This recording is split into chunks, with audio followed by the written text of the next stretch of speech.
I don't think I'd ever say I wasn't a Christian. I would always have ticked a form saying that I was a Christian. But then somehow once I got involved in business, I worked in all over the UK and then Europe and various places before I eventually ended up in Africa. And then in that process, I'd moved a long way away from the Lord. So whilst I would have still ticked the question that I'm a Christian, in reality, I wasn't living like a Christian, far from it. Then I read a book called The Power of Positive Thinking, which I thought was going to be a book that would help me in my business life, which it did. What I hadn't realized is it was actually about taking God into your life as a partner. I started going back to church, and then I went into church one day and saw this book at the back. It was a little red and white book called Alpha. And I did the Alpha course, and I've just been passionately involved in Alpha ever since.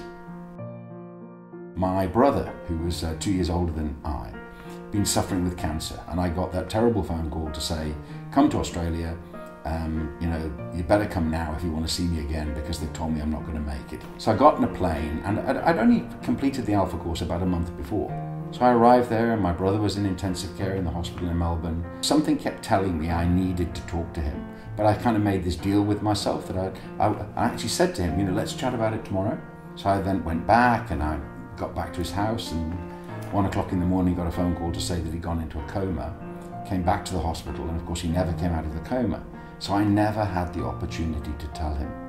I could honestly and truthfully say that's the last time that I ever missed an opportunity to tell somebody about Jesus. I have a friend who talks about the P's.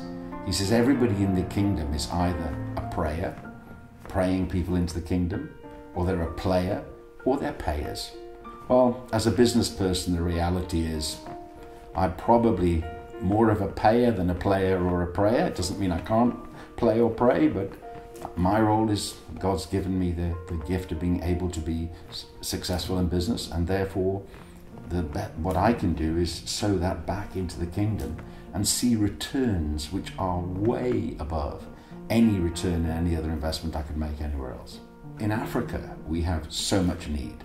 There are so many causes that genuinely, they're all great, they're all incredible causes. So how do you decide? The conclusion that we came to was the most important gift we could give someone is the gift of an introduction to Jesus Christ, because that changes their eternal life, and it then changes the way they live this life.